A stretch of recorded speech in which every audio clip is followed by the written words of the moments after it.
¿De acuerdo? Entonces vamos a ver el tema de regulación de la expresión génica en eucariontes.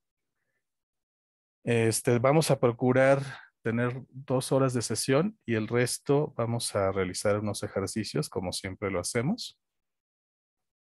Entonces, bueno, vamos a empezar mencionando que en los eucariontes hay múltiples niveles de regulación de la expresión génica. ¿Qué es la regulación de la expresión génica? Pues el control de la transcripción, ¿sí? De los genes, esencialmente. Entonces, en los eucariontes vamos a tener múltiples niveles de regulación en este aspecto.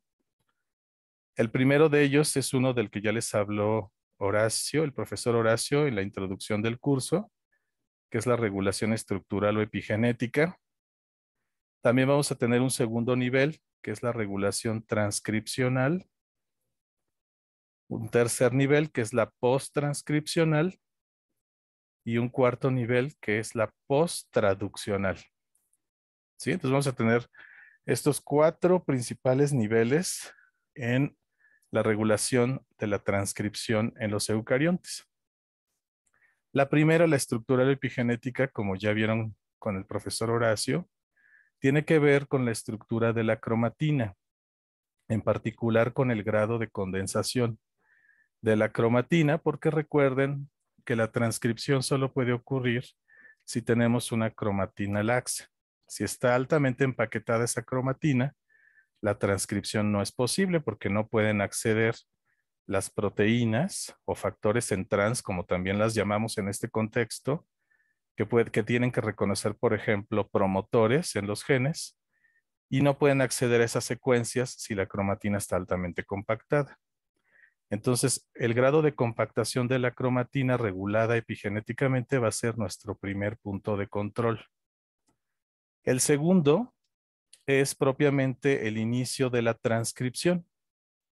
Y aquí esto tiene que ver con el reconocimiento de proteínas y de la RNA polimerasa, de los promotores de los genes que se van a transcribir y cómo es que estas proteínas reconocen diversas secuencias y cómo estas secuencias contribuyen a que inicie o incluso también se inhiba el proceso de la transcripción. Luego tenemos otro nivel que es el post-transcripcional, donde confluyen varios procesos. Uno de ellos es el proceso de maduración y de corte y empalme del RNA precursor, ¿sí? Del RNA mensajero precursor, lo que se conoce como splicing. Entonces, la remoción de los intrones y el empalme de los exones puede tener diferentes patrones. Ese es otro punto de control, entonces, donde se pueden generar diferentes RNAs mensajeros constituidos por diferentes exones del gen original.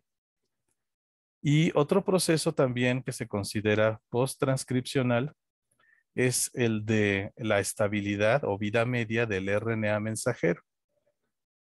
Entonces, hay diversos procesos que nos pueden aumentar la estabilidad de un RNA mensajero para que pueda traducirse varias veces, o hay procesos que nos pueden inhibir el proceso de traducción de un RNA mensajero particular, o incluso procesos que pueden promover la degradación de un RNA mensajero específico.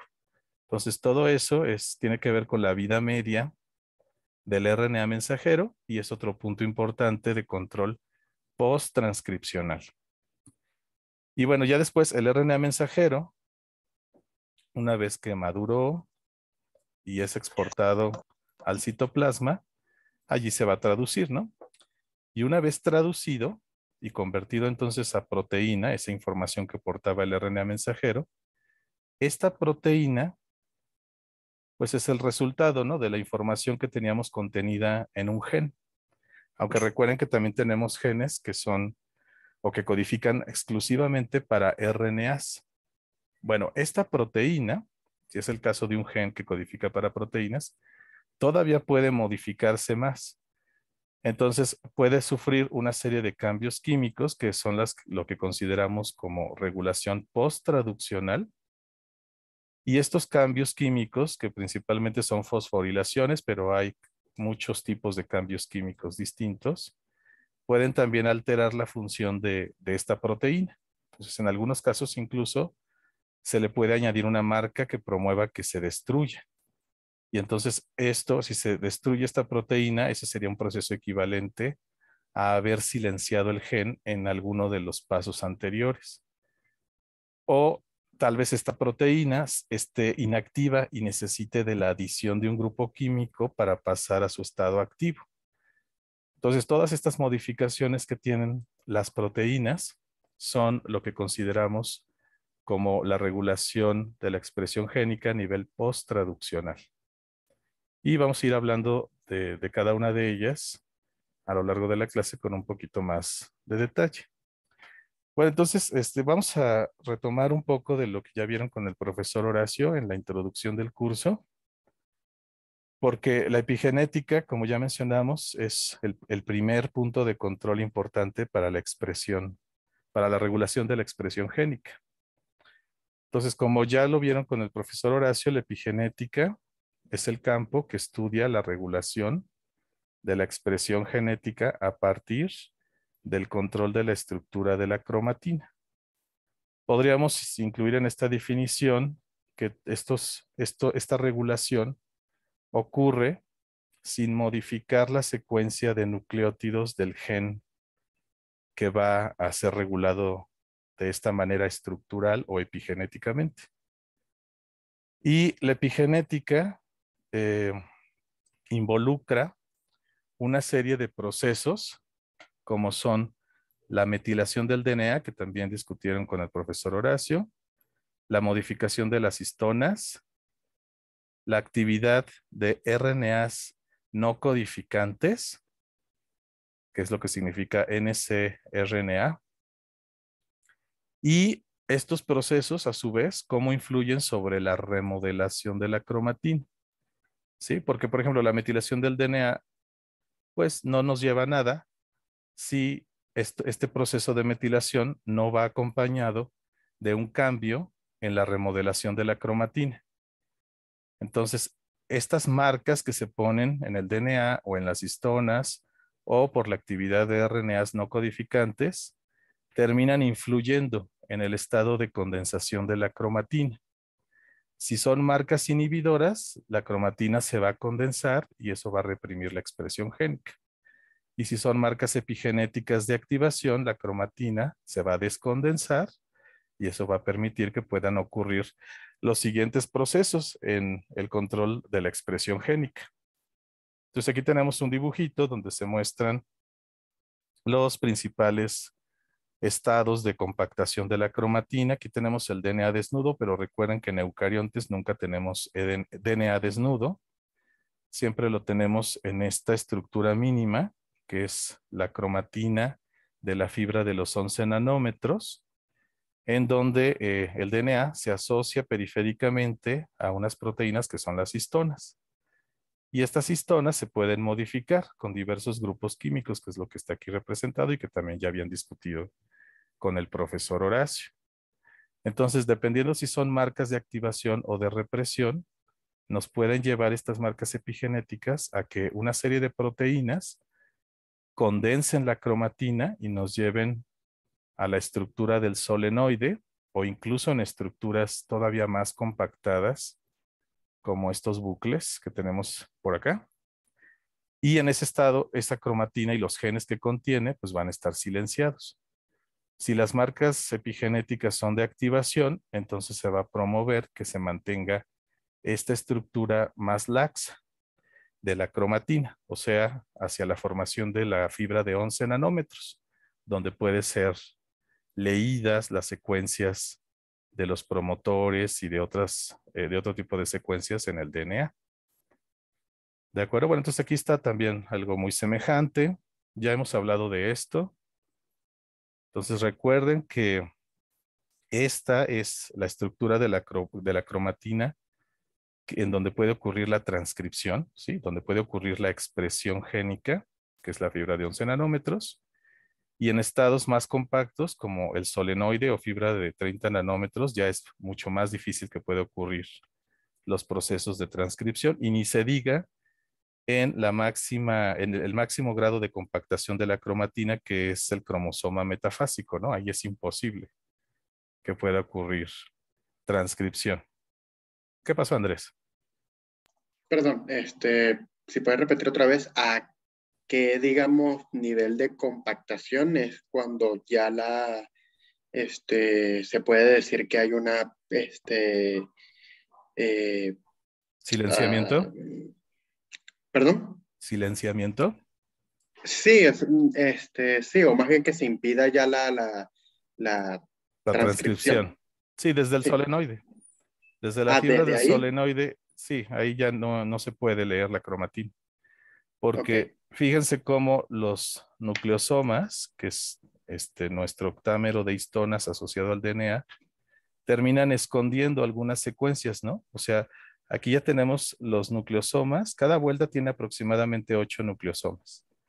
Entonces hay muchas secuencias de DNA que quedan escondidas y otras proteínas, que son las que reconocen promotores, pues ya no pueden acceder a esas secuencias y es imposible, ¿no? Entonces que puedan iniciar el proceso de transcripción. Entonces, prácticamente desde ese momento, desde la fibra de 30 nanómetros, es muy difícil que pueda ocurrir transcripción. O sea que se puede decir que cualquier evento epigenético que compacte la cromatina a ese nivel, a partir de 30 nanómetros, se considera como un evento que evita la transcripción, ¿no? Sí, exactamente. Va. Bueno, aquí hay un esquemita de cómo está constituido el nucleosoma. Como les mencioné brevemente antes, es un octámero, es decir, está formado por 8 proteínas. Dos de ellas son de la histona llamada H2A. Otras dos unidades del octámero son la histona H2B. Otras dos unidades son de la histona H3 y otras dos de la H4. La H1, la histona H1 es una histona especial que se utiliza para lograr estados de empaquetamiento mayor como el solenoide. Pero en la fibra de 11 nanómetros a veces no está presente. Entonces, aquí como ven, el DNA da 2 vueltas a este octámero de histonas y juntos, esta secuencia del DNA y el octámero de histonas es lo que llamamos nucleosoma. Esas 2 vueltas de DNA tienen en promedio entre 145 y 147 pares de bases. Entonces se asocia de manera periférica, ¿no? Y acá abajito, en este otro esquema tridimensional o representación tridimensional, lo vemos tal vez con un poquito más de claridad, el DNA, cómo está asociado periféricamente al octámero de histonas. El DNA está representado por las esferitas en blanco y las histonas son las de los otros colores. También algo importante a mencionar es que el nucleosoma, cuando tiene asociada la histona H1, se denomina cromatosoma, ¿sale? Entonces, cuando escuchen o lean el término cromatosoma, se refiere al nucleosoma, ¿sí? O sea, al octámero de histonas más su DNA y además a la presencia en ese octámero de la histona H1. Entonces es solamente un cambio pues relativamente pequeño, pero le dan los autores otro nombre a esta estructura o a este tipo de nucleosoma que contiene la histona H1.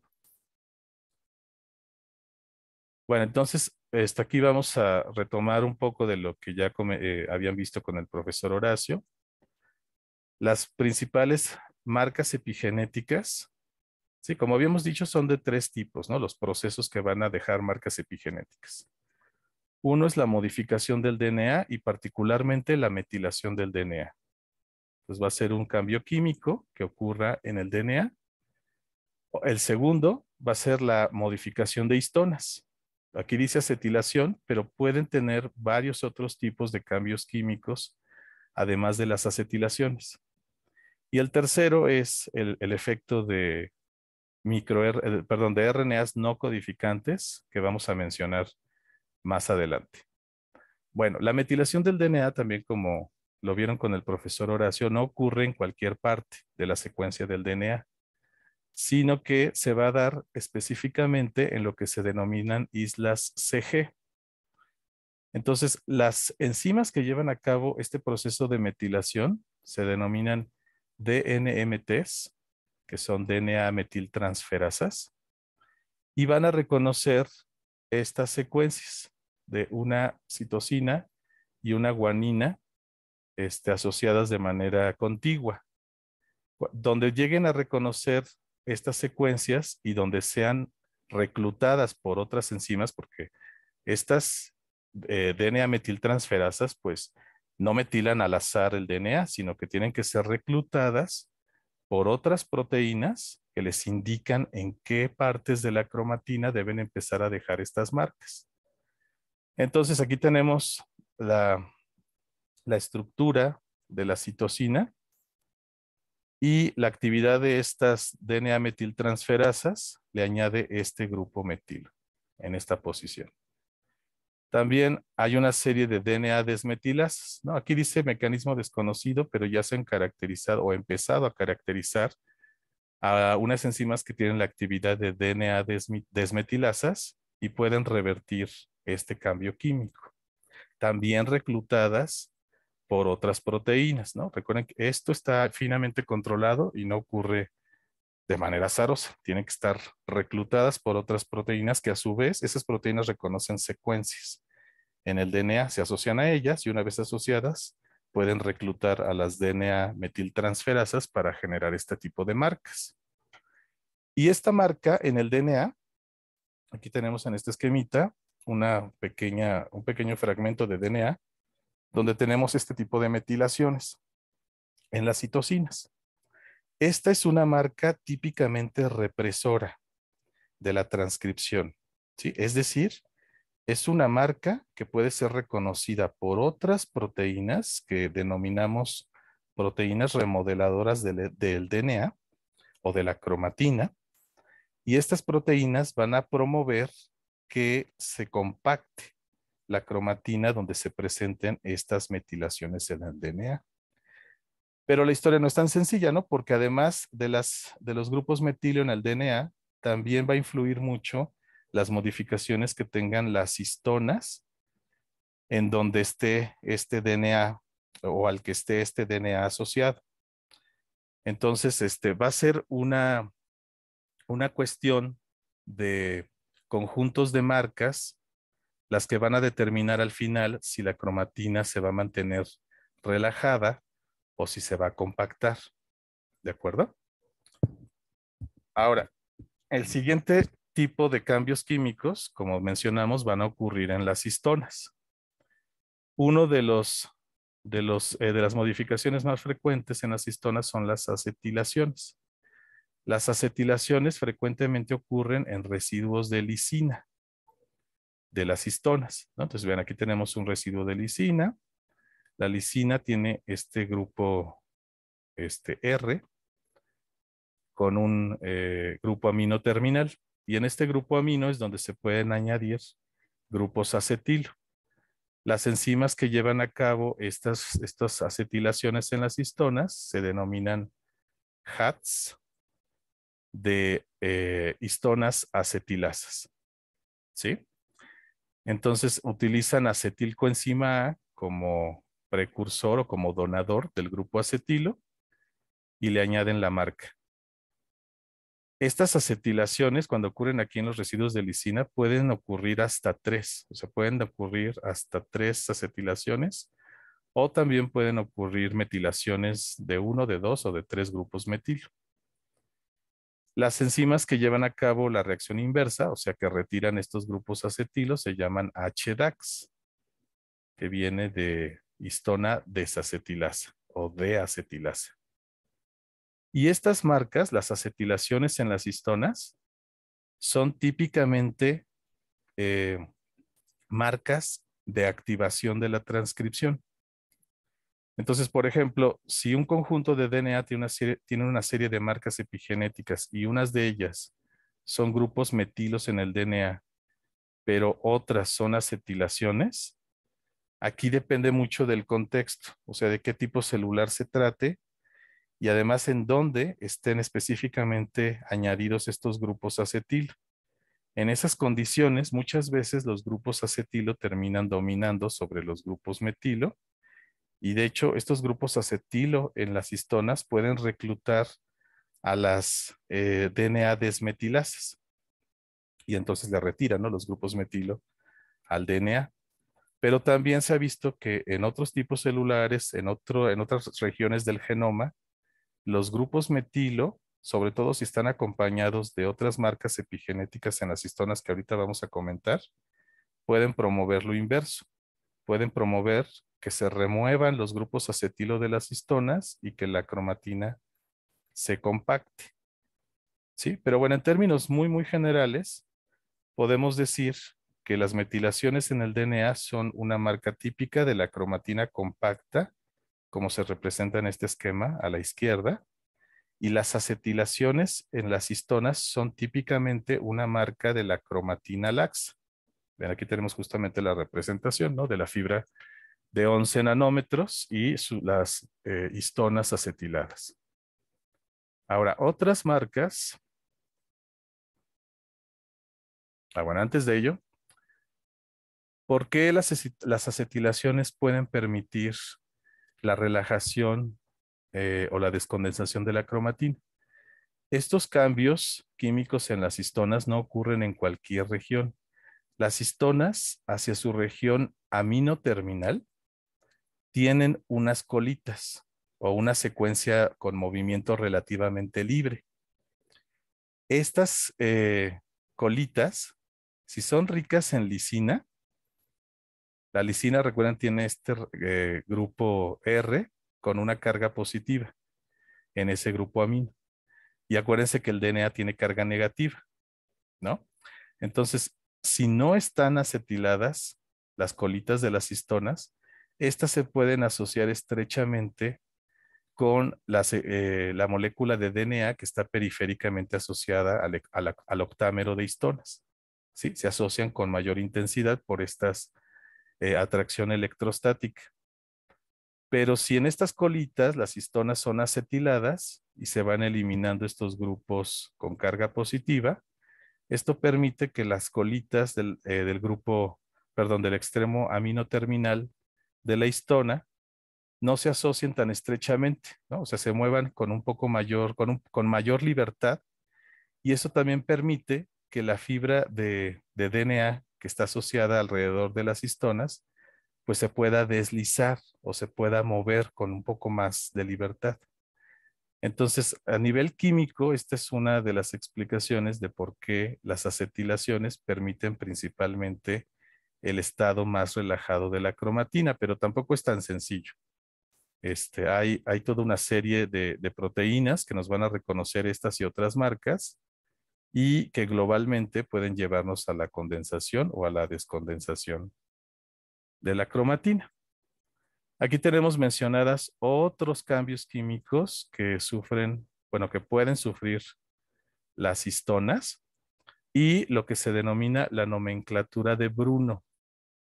La nomenclatura de Bruno es un sistema que se está intentando promover para referirnos de manera abreviada a una modificación epigenética en las histonas. Por ejemplo, la acetilación, bueno, ya hablamos de la acetilación de las histonas, ya mencionamos que son generalmente marcas epigenéticas activadoras de la transcripción.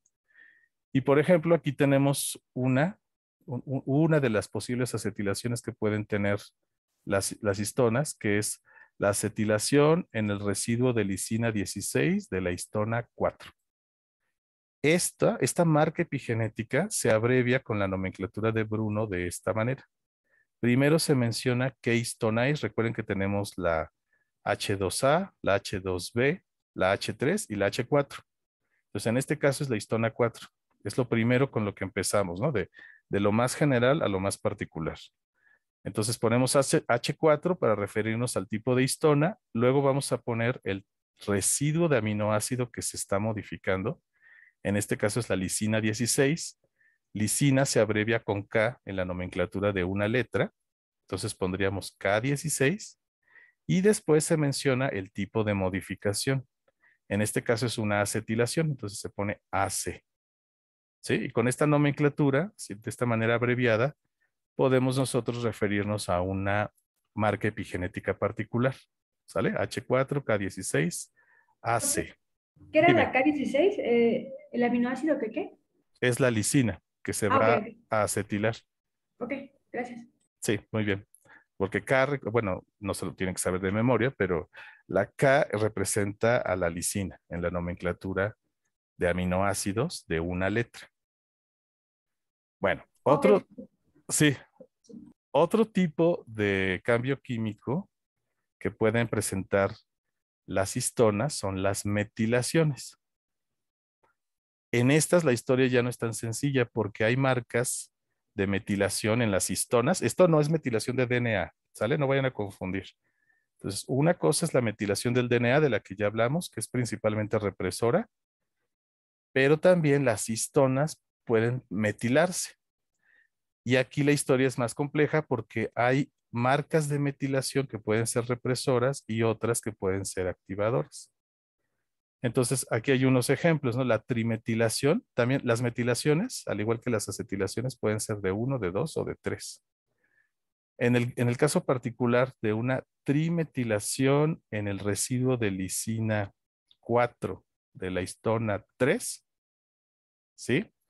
Este tipo de marca la pone un complejo enzimático muy importante que se llama tritórax, ¿sí? O sea, tritórax es un conjunto de proteínas que tienen actividad de metilasas de histonas y pone específicamente esta marca, trimetila, el residuo de lisina 4 en la histona 3, y esta es una marca típicamente promotora de la transcripción o activadora de la transcripción. Esta marca la abreviamos con la nomenclatura de Bruno de esta manera, ¿no? Entonces es la histona 3, entonces empezamos la abreviatura con H3. Es la lisina 4, entonces ponemos K4. Y es una trimetilación, y eso lo representamos con ME3. Si fuera una dimetilación, pondríamos ME2. Y si fuera mono, nada más ponemos ME, no es necesario poner 1. Otra metilación también importante, pero que pone otro tipo de complejo enzimático epigenético, que se llama el complejo Polycom, pone esta marca también en la histona 3, pero en el residuo de lisina 27, y también es una trimetilación. Esta es una típica marca represora.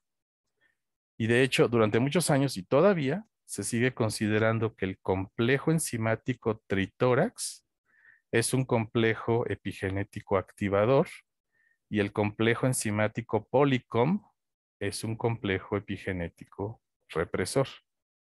¿Sale? Entonces, como ven, parecen ser marcas muy semejantes, ambas son trimetilaciones, ambas ocurren en residuos de lisina y ambas ocurren incluso en la misma histona, en la H3, pero tienen funciones distintas, radicalmente distintas. Entonces, como síntesis, en la metilación, aquí puede haber eh, marcas que son represoras y también marcas que son activadoras. La acetilación que mencionamos antes, les dije que es principalmente activadora, ¿sale?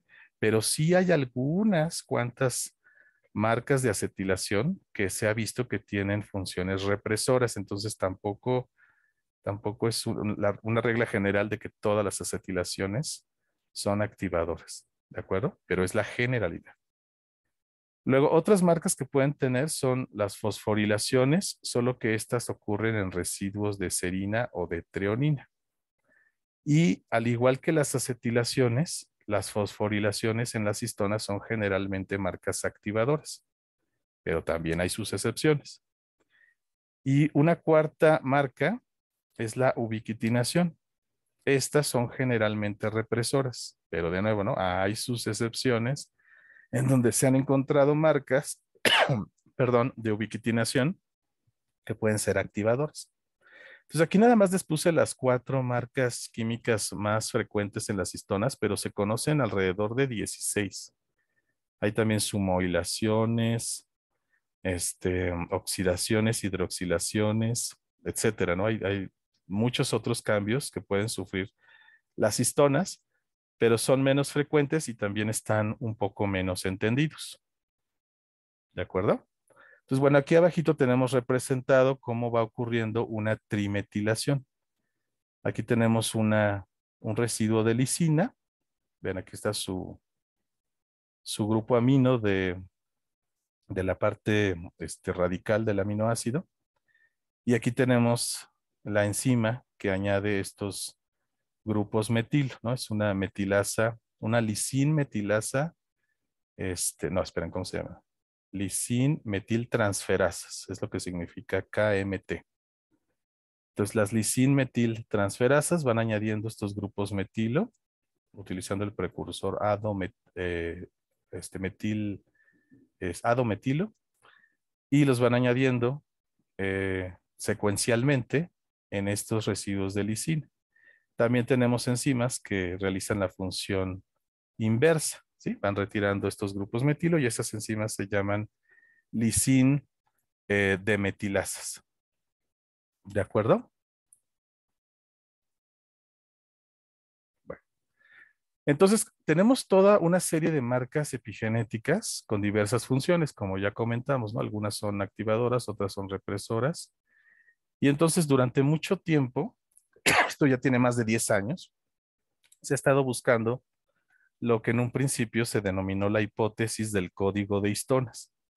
Se creyó en un inicio que así como tenemos un código genético, ¿no? Para poder entender cómo el ribosoma no va leyendo nucleótidos en grupos de 3, ¿sí? En codones, para saber qué aminoácido ir añadiendo en las proteínas que se van sintetizando.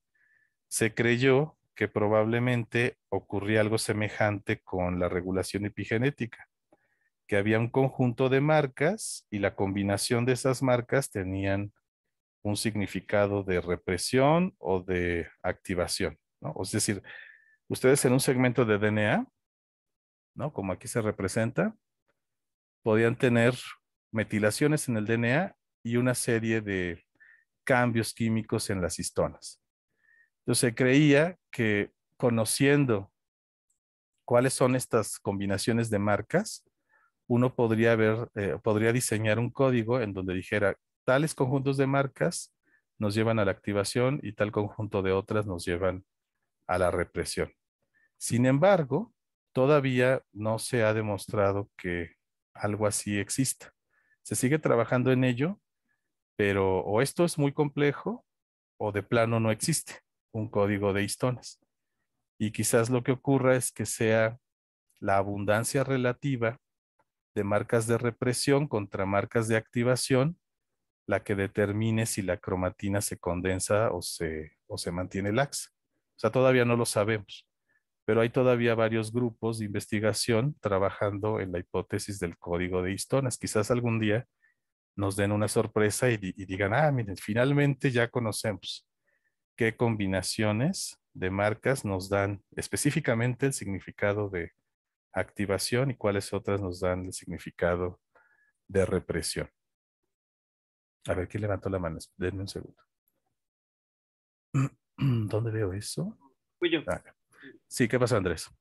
No, Alejandro. Entonces, bueno, por decirlo así, en un segmento de DNA tenemos muchas metilaciones que provocan la represión, pero con que haya una acetilación que active, ya no obedecemos la represión, o sea, no es de ley. Es lo que no se sabe. Ese es justamente el propósito de la investigación en esta hipótesis del código de histonas, ¿no? Determinar qué conjunto de marcas determina si vamos a la represión o vamos a la activación. Es que se ha encontrado de todo. Se ha encontrado en distintos genes secuencias de DNA que están metiladas, pero a su vez tienen también marcas de acetilación, por ejemplo, en diferentes posiciones, porque yo les di solo unos cuantos ejemplos, pero hay muchos residuos de lisinas en donde pueden ocurrir estas modificaciones. Entonces, se ha visto que en algunos casos, aunque el DNA esté metilado, el conjunto de marcas en las histonas de activación le ganan al efecto represor promovido por la metilación del DNA y eso nos lleva a una configuración laxa de la cromatina. Incluso se puede llegar a promover el reclutamiento de las DNA demetilasas para que retiren los grupos metilo del DNA. Y en otros casos se ha visto también DNA metilado con histonas que tienen otro tipo de marcas y eso lleva a la represión. Pero lo que justamente no se entiende es qué combinación de marcas es la que finalmente determina si nos vamos a la represión o a la activación de esa cromatina, ¿no? Es lo que todavía no entendemos. Mira, aquí tenemos en el esquemita una serie de modificaciones señaladas, ¿no? Aquí tenemos la histona H2A y se muestra aquí una lisina, que es la 5, que se puede acetilar. En la H2B tenemos 4 lisinas y todas ellas se pueden acetilar. Las acetilaciones son las bolitas azules. Luego, en la H3 tenemos aquí, ¿cuántas son? 3, 4, 5, 6, 7 lisinas. De las 7, 6 se pueden acetilar. Una se puede metilar, que es esta bolita en verde.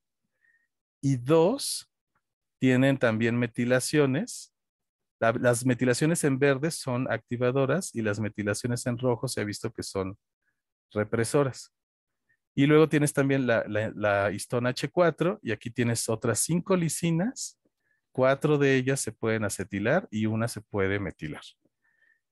Entonces tienes un conjunto de marcas, ¿no? Pero no tienes todas estas marcas al mismo tiempo en una secuencia de DNA, ¿no? O sea, imagínate, tienes una secuencia de DNA, el DNA mismo puede estar metilado en algunas regiones y en las 4 histonas que componen el octámero del nucleosoma, podrías tener esta marca epigenética en la histona H2A, podrías tener esta en la H2B, podrías tener esta y esta en la histona H3 y podrías tener esta en la histona H4. Entonces, el punto de toda esta investigación en cuanto a la hipótesis del código de histonas es saber si esa combinación de marcas que tú tienes en ese caso hipotético, junto con la metilación en el DNA de esa misma zona, te va a llevar a la represión o no. Y la combinación de marcas que puedes tener en las histonas es muy variable a lo largo de todo el genoma. Por eso ha sido complicado, ¿no? Determinar si existe este código o no. Al principio había una actitud muy positiva en que sí se iba a encontrar un código de histonas y fueron pasando los años y seguimos sin tener un código de histonas. Entonces, algunas personas hemos empezado a creer que más bien esa hipótesis no va a corroborarse. Bueno, gracias. Sí, de nada. Bueno, entonces estas marcas nos van a llevar, como ya hemos hablado, de que la cromatina se esté laxa o se compacte. Y a estos estados de la cromatina les llamamos configuración abierta o cerrada. Entonces, en la configuración abierta vamos a tener la cromatina en un estado muy laxo. Y en cuanto a las modificaciones epigenéticas, la cromatina abierta se caracteriza porque el DNA está desmetilado, las histonas están acetiladas en ciertos puntos, con marcas de acetilación activadoras, obviamente, entre otras cosas, ¿no? Pero la generalidad es esta, DNA desmetilado y histonas acetiladas, generalmente por el complejo tritórax. Y entonces en este estado, la cromatina puede transcribirse. Fíjense cómo la cromatina de la fibra de 11 nanómetros también puede tener diferentes configuraciones. O sea, podemos tener una fibra de 11 nanómetros en donde los nucleosomas estén distantes entre ellos y nos dejen secciones libres de DNA que pueden leerse con mayor facilidad. Y también tenemos secciones de la cromatina en la fibra de 11 nanómetros que pueden estar los nucleosomas más cercanos entre sí. Y en este estado todavía es posible leer la cromatina, pero lo que pasa es que cuando empieza a compactarse de esta forma y los nucleosomas están cercanos unos con otros, esto es un indicio de que va a empezar a compactarse todavía más, formando, por ejemplo, la fibra del solenoide. Entonces, a ese otro estado, donde ya no es posible la transcripción, le llamamos cromatina cerrada y se caracteriza por el DNA metilado en estas islas que llamamos de citosina y guanina o CpG, y se caracteriza también por histonas desacetiladas en general, ¿no? Aunque, como ya mencionamos, puede haber muchísimas otras marcas que también estén contribuyendo a si se va a abrir o a cerrar la cromatina. ¿De acuerdo? Entonces, la cromatina tiene estos dos estados, ¿no? Abierto, que hablando en la fibra de 11 nanómetros, la tenemos en ese estado, pero también los nucleosomas se alejan entre ellos, dejando zonas de DNA fácilmente accesibles para las enzimas, entre ellas la de la RNA polimerasa. Y cerrado, los nucleosomas se empiezan a acercar, o sea, en este estado, tal como está aquí en la diapositiva, todavía podría leerse, o sea, todavía podría transcribirse el DNA. Tendrían que haberlo representado más compactado, o sea, en la forma del solenoide o la fibra de 30 nanómetros. ¿De acuerdo? Bueno. Ahora, ¿quién va a hacer esto, no? O sea, estas formas de la cromatina, la abierta y la cerrada, pueden convertirse una en la otra, pero este cambio no es espontáneo, o sea, no basta con que se pongan las marcas epigenéticas y ya solita la cromatina se descondensa o se condensa, sino que esas marcas epigenéticas son reconocidas por enzimas. Perdón. Y esas enzimas son las que nos llevan a la relajación o a la condensación de la cromatina. Este proceso en la epigenética todavía no se conoce del todo. Hay algunos cuantos complejos que se han descrito y su función se ha caracterizado. Entonces sabemos más o menos qué funciones tienen, pero hay muchos otros complejos que todavía no están caracterizados y otros que se cree que existen que no han sido descubiertos. Entonces, por ejemplo, aquí les comento lo que sabemos de un complejo que se llama SWI-SNF, que viene de switch, o sea, un gen que se llama switch, y de otro gen que se llama sacarosa no fermentable. Esto se descubrió en levadura, pero este complejo también está presente en animales. Entonces, lo que ocurre es que este complejo es capaz de reconocer las marcas epigenéticas que comentamos antes de activación y es capaz de promover el deslizamiento de los nucleosomas para dejar zonas del DNA que puedan ser leídas.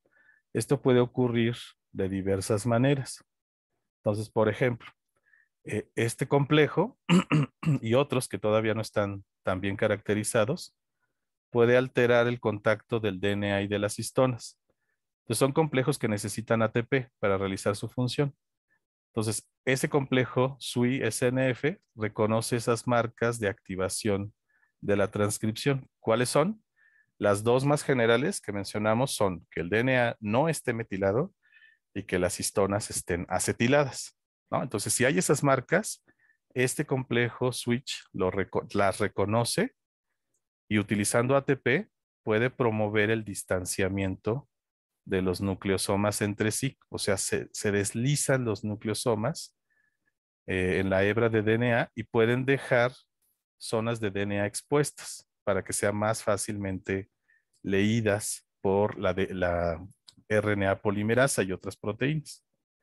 También lo que puede hacer este complejo y otros es disociar una parte del DNA que está rodeando a un nucleosoma, entonces lo separa y de esa manera lo deja más expuesto. Y otro aspecto que puede realizar es la adición de histonas alternativas. Entonces, por ejemplo, esto ya no lo hace el complejo switch, pero hay otro que se ha caracterizado y lo que hace es reemplazar la histona H2A normalita por otra variante que es la H2AZ, que tiene que ver con un estado más relajado de la cromatina. No sabemos más detalles, pero esta variante de la histona H2A la punto Z, se encuentra frecuentemente en cromatina laxa. ¿De acuerdo? Entonces, al igual que este complejo puede reconocer esas marcas de activación, hay también complejos poco caracterizados que reconocen las marcas de represión, ¿no? Por ejemplo, las metilaciones del complejo Polycom en las histonas y además que el DNA también esté metilado. Eso lo puede reconocer otro complejo y la función de esos complejos va a ser empaquetar la cromatina en las zonas donde se encuentren con esas marcas, que es algo que vemos aquí. Es de lo poco que se conoce de cómo ocurre esta compactación de la cromatina en las zonas que tienen las marcas de represión. Entonces aquí va a participar una proteína que se llama proteína de unión a heterocromatina 1, se abrevia HP1. Esta es una de las pocas proteínas que se conoce con cierto detalle su función en la compactación de la cromatina. Entonces, esta es una proteína que actúa como dímero. Aquí tenemos su estructura como monómero, ¿sí? Entonces tiene dos dominios globulares y por acá tenemos su extremo amino terminal y por acá su extremo carboxilo terminal.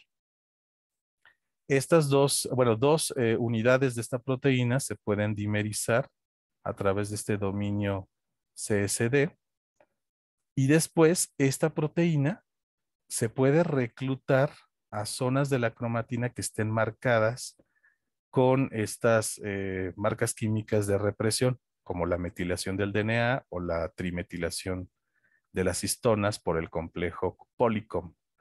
¿Sale? Entonces se lo reclutan a esta proteína de unión heterocromatina 1 y lo que hace esta proteína es ir enroscando la cromatina para ir generando la estructura del solenoide. Miren aquí, déjenme borrar lo que he rayado.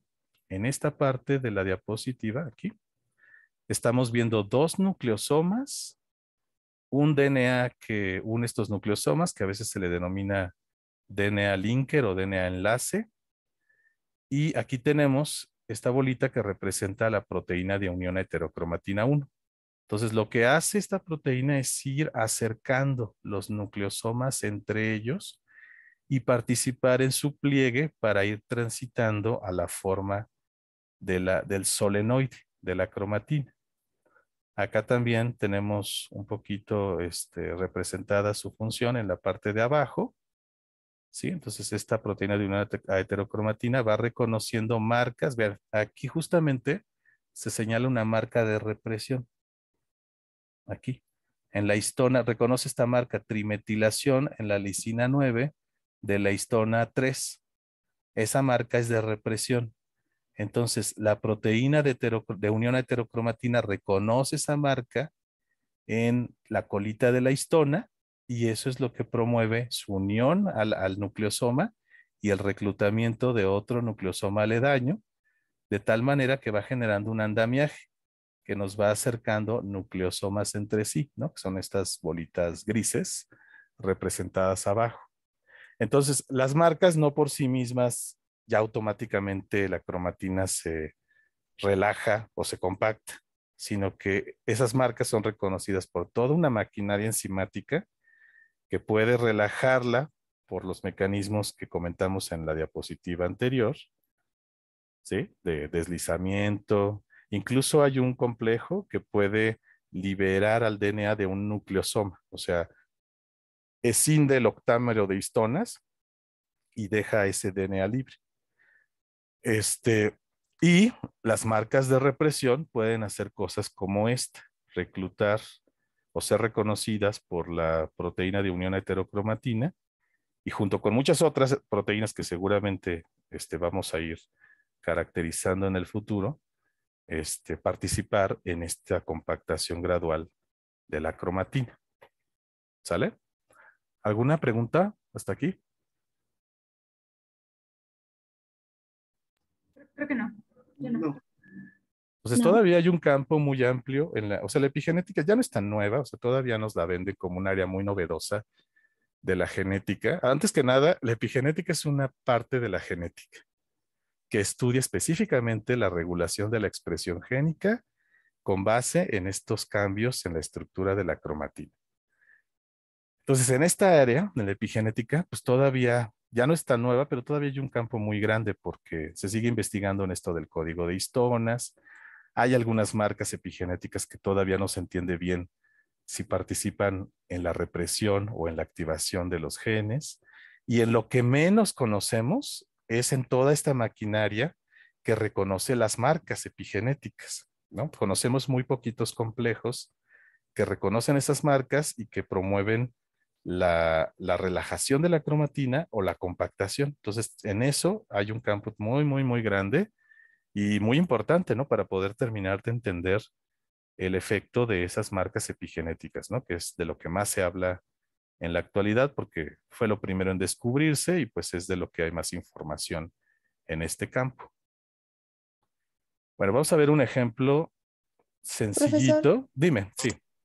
comentaron en el chat si puede repetir cómo es la configuración cerrada. Sí, la configuración cerrada es justamente cuando la cromatina se va compactando para adquirir la forma del solenoide o la estructura del solenoide. Entonces aquí las tenemos, ¿no? Ambas aquí están representando la fibra de 11 nanómetros. En el esquema nada más representan que aquí hay menos separación entre los nucleosomas que acá arriba, que sería la configuración abierta. Pero en realidad, si esto fuera un poco más realista, en la imagen de abajo tendríamos más bien un solenoide, porque el tránsito de la cromatina abierta a la cerrada implica sí acercar los nucleosomas entre ellos, pero también retorcerlos, ¿no? Para ir generando la fibra de 30 nanómetros, el solenoide. ¿Sale? Entonces la diferencia es esa. En términos sencillos, pues que en la configuración abierta, la cromatina está más relajada y tenemos los nucleosomas más separados entre ellos, lo cual permite tener estas zonas de DNA expuestas que pueden ser leídas por otras proteínas. Y la cromatina cerrada implica tener a los nucleosomas más cercanos entre sí, ¿no? En el solenoide están pues contiguos unos con otros. Y en ese estado pues ya no quedan secuencias de DNA tan libres para poder ser reconocidas por otras proteínas, ¿no? Esa es esencialmente la diferencia. En cuanto a estructura, ya en cuanto a marcas epigenéticas, como aquí mismo dice, la cromatina abierta se caracteriza por tener el DNA desmetilado y las histonas acetiladas. A muy grandes rasgos, estos, a muy, muy, muy, muy grandes rasgos. Y la cromatina cerrada se caracteriza por tener DNA metilado y las histonas desacetiladas. ¿Sale? Gracias, profe. De nada. Bueno, hay un ejemplo bonito en plantas de cómo, de la participación de estos mecanismos epigenéticos en un fenómeno que se denomina el síndrome de evasión de la sombra. Entonces, en muchas especies que son plantas de sol, tenemos un fenómeno en donde, de acuerdo a la luz incidente que esté recibiendo una planta, sobre todo en cuanto a si es luz directa, luz blanca directa, o luz filtrada. Filtrada me refiero a que haya una planta de mayor tamaño por arriba de ella. Bueno, esto en condiciones naturales, ¿no? Obviamente en laboratorio podemos usar filtros. Entonces, en estas condiciones, las plantas, algunas plantas de sol, crecen de manera muy diferente. Si reciben luz directa del sol, se quedan chaparritas, como en todos estos casos, ¿no? Como en esta especie que es petunia, en el tabaco que tenemos aquí a la derecha, en Rumex que tenemos aquí abajito y también en Arabidopsis thaliana que tenemos también abajo. Pero si reciben luz filtrada, que esté empobrecida sobre todo en luz roja, porque la luz roja la utilizan todas las plantas para la fotosíntesis, ¿no? Entonces, si tienes una planta grandota que le esté haciendo sombra a esta más chiquita, La planta de arriba absorbe la luz roja y deja pasar muy poca luz roja, pero mayor proporción del rojo lejano. Es algo que tiene que ver con los fitocromos que seguramente vieron en plantas 2, ¿no? O en fisiología vegetal si llevaron la optativa. Bueno, el punto es que es luz filtrada, ¿sí? O sombra. Entonces, en esas condiciones de luz filtrada o de sombra, por sombra no confundir oscuridad, ¿sí? Me refiero a la sombra de otra planta que esté ejerciendo un efecto de filtrado de la luz, ¿sale? Entonces, en esas condiciones de sombra, fíjense cómo en todos estos casos, sobre todo en nicotiana y en petunia, la planta crece muy distinto. Su tallo se empieza a alargar muchísimo y pierde la forma de roseta que tiene la planta cuando crece en luz directa. También las plantitas que tenemos abajo, de Rumex y Arabidopsis, también tienen una respuesta, aunque es muy modesta, ¿no? Porque lo único que hacen es inclinar los peciolos de sus hojas y inclinarlos hacia arriba y alargarlos un poco más. Pero de todas maneras muestran esta respuesta que se llama síndrome de huida de la sombra. En las crasuláceas también es muy evidente. Ven, aquí tenemos una crasulácea con su forma de roseta característica. Esta de la izquierda está recibiendo luz directa y la de la derecha está recibiendo luz filtrada o está en la sombra, ¿no? De otra planta. Y también comienza a alargar mucho su tallo, pierde su forma de roseta, etc. Entonces, este fenómeno está regulado, sí, por los fitocromos, pero también a nivel epigenético. Entonces, aquí en primer lugar, estamos revisando el efecto de mutaciones de pérdida de función. Acuérdense de los criterios que vimos antes por los cuales se clasifican las mutaciones. Entonces, en este caso estamos hablando de mutaciones de pérdida de función, ¿sí? O sea, la proteína resultante ya no funciona por efecto de la mutación que sufrió, o puede que ni siquiera se produzca la proteína, porque acuérdense que también tenemos otro tipo de mutaciones que pueden generar los cambios sin sentido de manera muy prematura y pues ahí ya tendríamos unos cuantos péptidos, pero no podemos decir que tengamos la proteína original. Bueno, entonces aquí estamos analizando qué tanto se alarga el tallito de las plántulas que están en la sombra cuando tenemos pérdidas, cuando tenemos mutaciones de pérdida de función de estos genes. Uno es PIF7, viene de factor que interactúa con el fitocromo número 7. El segundo gen es MRG, que los nombres luego no dicen gran cosa, ¿eh? Este es un gen relacionado a otro que se llama MORF. Y tenemos también un doble mutante que tiene pérdida de función en dos de estos genes MRG y tenemos un triple mutante de pérdida de función que tiene las tres mutaciones en PIF7 y en los dos MRGs. ¿Sale? Y fíjense lo que pasa con la estatura de las plantas. Entonces aquí tenemos una serie de barritas. En ambas se está cuantificando la altura. La barrita blanca es de las plantas que están en luz directa. Entonces fíjense, todas las plantitas, la silvestre, que es esta que llamamos Col 0, esa es la variante silvestre, o sea, la que no tiene estas mutaciones de pérdida de función. Luego, en segundo lugar, tenemos el doble mutante de estos dos genes MRG. En tercer lugar, tenemos el mutante en PIF7 y en cuarto lugar, tenemos la triple mutante. Fíjense cómo en sol directo crecen todas igual, ¿sí? Alcanzan la misma estatura. Ahora, en sombra, que es donde van a desarrollar este síndrome de evasión de la sombra, la planta silvestre de Arabidopsis alcanza esta altura, ¿sí? O sea, sí desarrolla el síndrome. La doble mutante en los MRG ya tiene una reducción importante en la estatura. La mutante de pérdida de función en PIF7 todavía es más pequeña. Y la triple mutante también, ¿no? Más pequeña. Aunque bueno, en términos estadísticos podemos decir que estas tres tienen la misma estatura, pero es significativamente inferior a la de la planta silvestre. Y abajo tenemos las fotos de estas plantitas. Entonces, arriba están las plantas en luz y aquí, que es donde crecen igual, ¿no? Y no se vayan a confundir con la raíz, ¿no? Porque la raíz es la mayor parte de lo que vemos aquí en la foto. Entonces ahí empieza la raíz donde estoy poniendo las marquitas.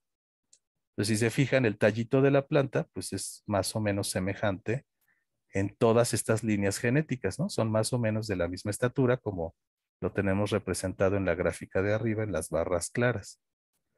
Pero las que están en sombra, ¿no? Ahí se ve claramente la diferencia, ven.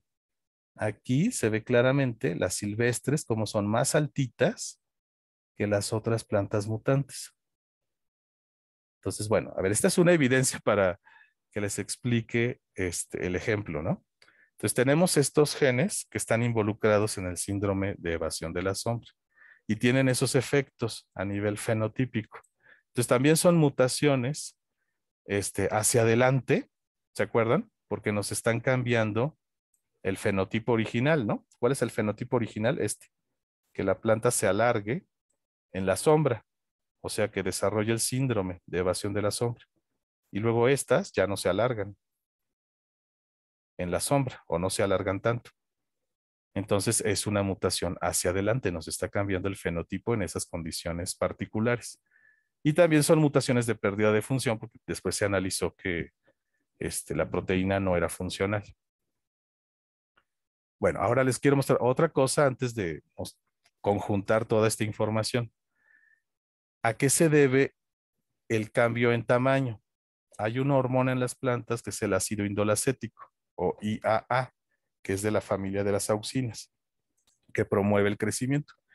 Y aquí, en la primera gráfica, la de la izquierda, estamos viendo en una planta silvestre de Arabidopsis la cantidad de esta hormona en los tallos de plantas de Arabidopsis que están en luz directa, que es la barrita clarita, y las que están en la sombra, que es la barra oscura.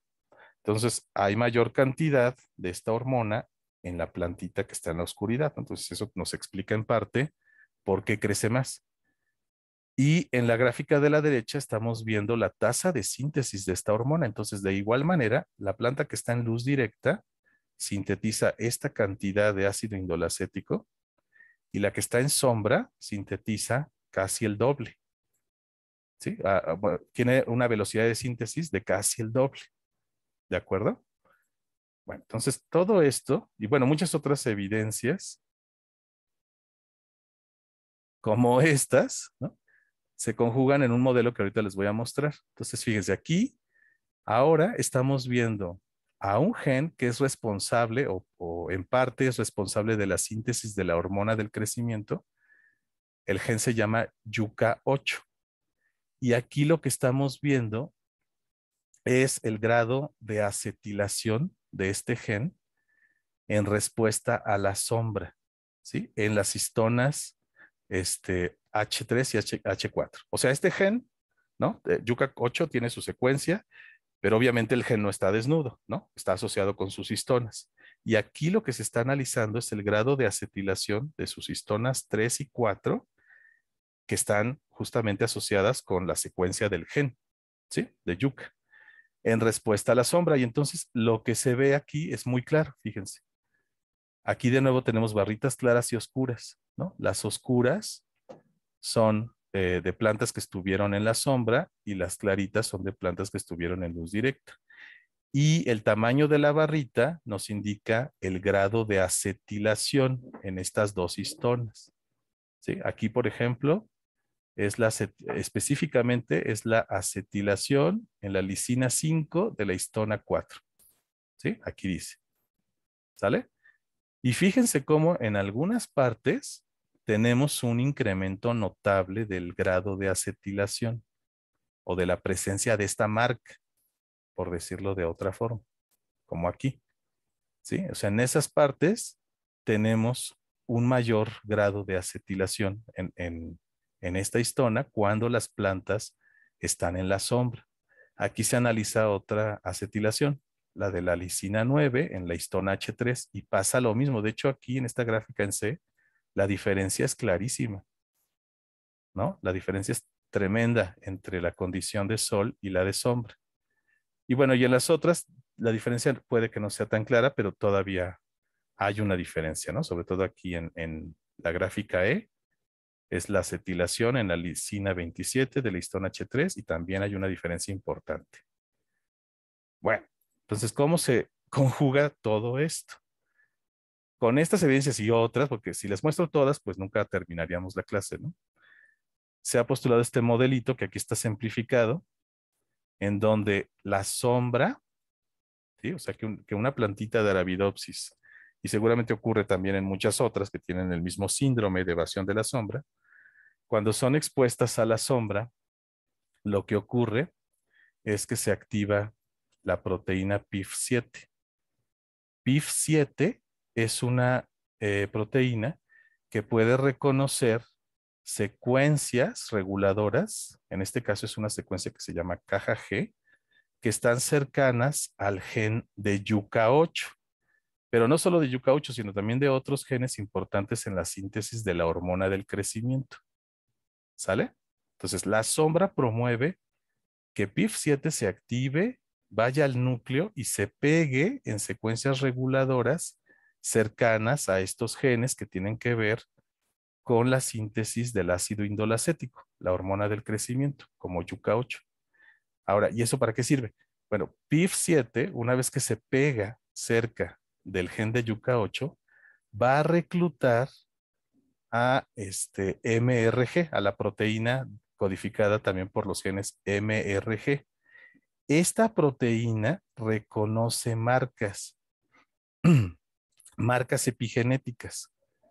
Todavía no está muy claro cuáles o si son muchas, pero hay dos que específicamente reconoce que son estas, la metilación en la lisina 4 de la histona 3 y también la metilación de la lisina 36 en la misma histona, en la H3.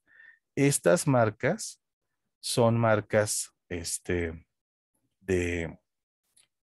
represión, originalmente de represión. Y esta proteína, al pegarse a esas marcas, va a reclutar a una enzima HAT, que son las acetilasas de histonas. Entonces, esta proteinita a su vez recluta a la acetilasa de histonas y la acetilasa de histonas empieza a añadir grupos acetilo en las histonas que están asociadas a la secuencia del gen yuca8. ¿Sí?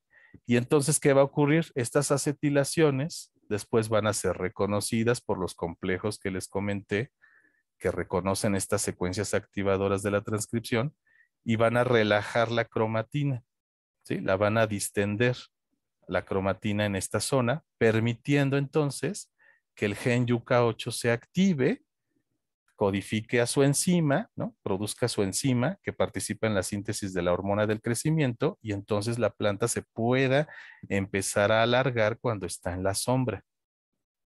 ¿Sale? Entonces, si se fijan, es un modelo muy bonito y bastante simplificado, al menos aquí, que nos permite entender cómo van actuando estas marcas epigenéticas en un proceso fisiológico como es el de la evasión de la sombra.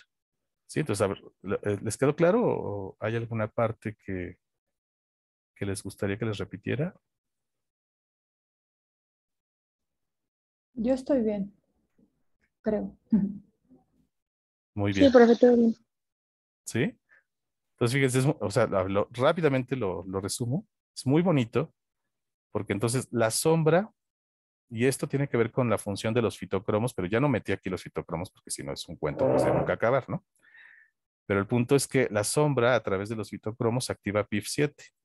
PIF7 al activarse viaja al núcleo, reconoce estas secuencias reguladoras cerca de los genes que codifican a las enzimas para la síntesis de hormonas del crecimiento. Cuando se pega PIF7, esto permite que a su vez se asocie la proteína MRG a esta misma sección.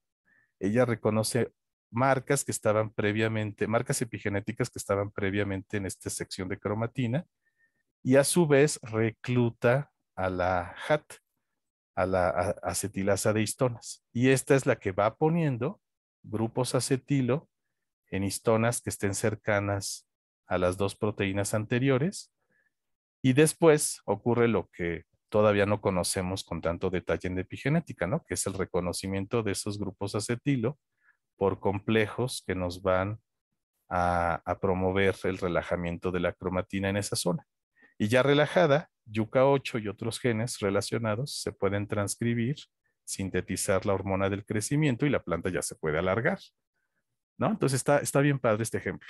Hay muchos otros, pero hay casos sumamente complejos donde es necesario mencionar a más de 15 proteínas para entender todo el fenómeno. Y este es uno de los más sencillitos que yo he encontrado para esquematizar o ejemplificar estos fenómenos, ¿no? Epigenéticos con una respuesta fenotípica. Bueno, en este caso también fisiológica. ¿Sale? Bueno, ¿alguna pregunta de este nivel de regulación? El epigenético. No, creo que por el momento no. En la tarea que van a tener más al ratito, hay la descripción de un problema donde van a tener que hacer un modelito como este. No, no es necesario poner dibujitos, ¿no? Que pongan los nombres de las proteínas codificadas por los genes involucrados, basta. Pero tienen que hacer un modelito como este para poder ir contestando lo que se pregunta. Entonces, van a contestar su tarea individualmente, pero quiero que vayan discutiendo en equipo, ¿no? Cada uno de los problemas y pueden utilizar la pizarra de los salones para hacer particularmente el modelito que necesitan para contestar ese problema. ¿Sale?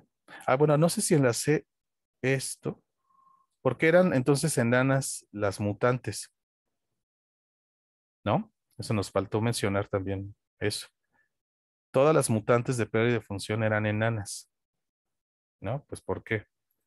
Porque, por ejemplo, si no funciona PIF7, ¿no? Si PIF7 no funciona, pues no puede reclutar a la MRG y esta tampoco puede reclutar a la HDAC.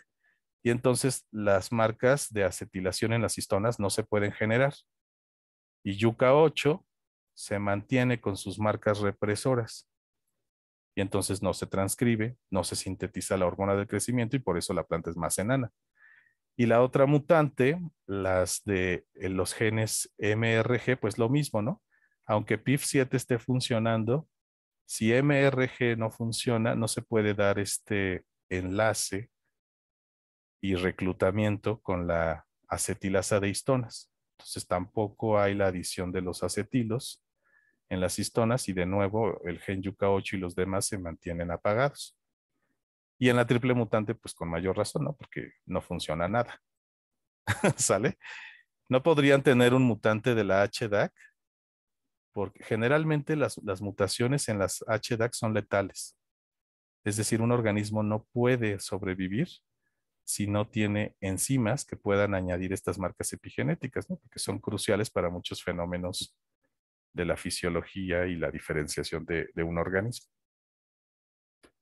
Bueno, vamos a empezar con el siguiente nivel de regulación, que es el transcripcional, pero primeramente tenemos que hacer un recordatorio de la relación que hay de la secuencia de un gen con la secuencia del RNA mensajero y de la proteína. Entonces, aquí tenemos representado con eh, cuadritos de colores la secuencia de un gen. La secuencia que codifica la proteína, ¿sí? La secuencia de un gen que codifica la proteína es a lo que llamamos como el marco de lectura abierto, el Open Reading Frame, ¿sí? Esa es la parte de un gen que codifica para la proteína. Entonces va a tener su sitio de inicio de la transcripción, su sitio de término de la transcripción, y dentro de esta secuencia, ¿sí? Esta secuencia transcrita va a generar un RNA mensajero. Y aquí, a ver, perdón. Aquí están señalados el sitio de inicio y de término, perdón, pero de la traducción. Los sitios de inicio y de término de la transcripción están aquí, en los extremos de los rectangulitos azules. ¿Sale? Entonces, aquí inicia la transcripción, al final del otro rectangulito azul termina la transcripción y eso va a generar un RNA mensajero inmaduro que va a tener la secuencia que codifica para los aminoácidos en la proteína y también va a tener secuencias que no codifican para los aminoácidos en la proteína, ¿no? A esas secuencias que no tienen información codificante es a lo que llamamos intrones. Y los que sí tienen información son los exones. Y además, estas secuencias que están al inicio y al final del RNA mensajero se les conocen como las secuencias 5' no traducibles y la secuencia 3' no traducibles, o UTRs por sus siglas, por su abreviatura en inglés. Entonces aquí adelante tenemos el 5' UTR y aquí al final del RNA mensajero tenemos el 3' UTR. Entonces, esas secuencias no son parte del exón y tampoco se consideran intrones, porque los intrones son secuencias no codificantes, pero que están entre los exones. Estos UTRs pueden ser reguladores, ¿sí? Pueden ser secuencias que le indiquen a la maquinaria celular cuál debe ser la vida media del RNA mensajero, o pueden tener también secuencias que le indiquen hacia dónde se debe dirigir, si a los ribosomas del retículo endoplásmico, por ejemplo, o a los ribosomas que están libres en el citoplasma. Bueno, entonces después este RNA mensajero va a madurar, los intrones van a ser removidos, las secuencias UTRs permanecen en el RNA mensajero maduro, ¿sí? Y al final del UTR3' se va a añadir una colita de poliadeninas. Y al inicio del UTR5' se añade lo que se le llama la capucha 5', que es una guanina invertida. Esto le da estabilidad al RNA mensajero. Y ya después esto puede llegar al ribosoma. El ribosoma empieza a leer, va a reconocer el sitio de inicio de la traducción y el sitio de término de la traducción y nos genera la proteína. ¿Sale? Entonces, eso es con respecto a la secuencia codificante de un gen, su marco de lectura abierto. Pero también un gen tiene otras secuencias que no forman parte de este marco de lectura abierto, que son las secuencias reguladoras. Pueden estar antes del sitio de inicio de la transcripción o después. Típicamente, las secuencias que están hacia la dirección 5' son las secuencias promotoras. Un promotor puede tener diferentes partes o puede estar dividido en diferentes zonas. Hay una sección que denominamos el núcleo del promotor, que es la sección de un gen que va a ser reconocida no solo por la RNA polimerasa, sino por todo un séquito de proteínas que acompañan a la RNA polimerasa. Y también tenemos lo que se llama un promotor proximal, que está cercano al sitio de inicio de la transcripción de un gen. Y aquí hay un montón de secuencias que pueden promover que la RNA polimerasa 2 reconozca un promotor de manera más sencilla, o también puede tener secuencias en donde se unan represores de la transcripción para evitar que este gen se transcriba. Y tenemos secuencias reguladoras también que pueden estar muy lejos del sitio de inicio de la transcripción de un gen. Y estas secuencias pueden tener también actividades promotoras o represoras. Y a esas secuencias ya más lejanas les llamamos enhancers o silenciadores. Enhancers en español les llamamos potenciadores. ¿Sale? Potenciadores y silenciadores. Y también algunos autores consideran que estas secuencias, aunque estén ya muy alejadas, constituyen parte del promotor. Algunos autores les denominan el promotor distal. ¿Sí? Otros autores las separan del promotor y simplemente les llaman secuencias reguladoras de tipo potenciador o silenciador. Del otro lado del gen, o sea, en dirección 3', también podemos tener secuencias reguladoras. Entonces, también puede haber enhancers o silenciadores del otro lado de un gen. ¿De acuerdo? Es inusual que acá pueda haber un promotor, aunque también en algunos genes puede haber alguna secuencia que esté participando como una especie de promotor que esté cercana al extremo final de la secuencia de un gen. ¿De acuerdo?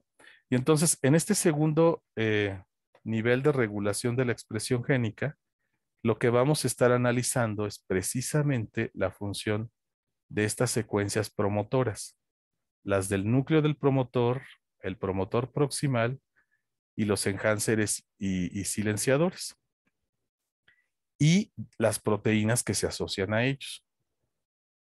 ¿De acuerdo? Una manera sencilla de representar la estructura de un gen es mediante líneas horizontales y cajitas o rectángulos, en donde los rectángulos o cajitas van a representar a los exones y las partes con líneas horizontales representan a los intrones y también se utilizan muchas veces para representar a los promotores. ¿Sí? Aquí, por ejemplo, el promotor está apenas sugerido por esta pequeña línea al inicio, porque el enfoque o lo importante en esta imagen era mostrar la estructura de intrones y exones. Y entonces muchas veces se pone el ATG del inicio de la traducción, ¿sí? Justamente ahí donde corresponda. Y también se pone el codón del término de la traducción donde esté localizado. ¿De acuerdo? Estos triangulitos en blanco se utilizan en ocasiones para indicar mutaciones grandes, porque si es una mutación puntual, se pone nada más una línea vertical y aquí se puede poner, por ejemplo, que una timina cambió por una citosina, ¿no? O sea, una mutación puntual se esquematiza de esta manera con una línea vertical y luego encima de la línea se pone qué cambio ocurrió, ¿no? Si fue una transición o una transversión. Pero si es una mutación que implique la adición o la pérdida de gran cantidad o una secuencia grande de DNA, eso se pone con triangulitos. Por ejemplo, esos triangulitos están representando transposones que se insertaron aquí y son transposones con una secuencia inmensa que nos interrumpe la estructura silvestre del gen. Y también, por ejemplo, tenemos otro tipo de triangulitos donde tenemos mutaciones debidas al tDNA de bacterias, ¿no? Como Agrobacterium o Rhizobios, que son capaces de generar también transformaciones y mutaciones en plantas. Entonces, bueno, esta es una manera, ¿no? Es importante porque vamos a estar viendo representaciones esquemáticas de genes y siempre van a aparecer estos rectangulitos y estas líneas. ¿Alguna pregunta hasta aquí? ¿Vamos bien? ¿Qué significaban los cuadritos, los cuadrados? Los exones. Ah, ok. Ah, y los rectángulos son los intrones. No, las líneas horizontales. Ah, ok, ok, ok. Súper. Sí, o sea, cuadritos o rectángulos son exones. Ah, perfecto. Líneas horizontales son los intrones o también pueden representar al promotor. Ok. Gracias, profe. Sí.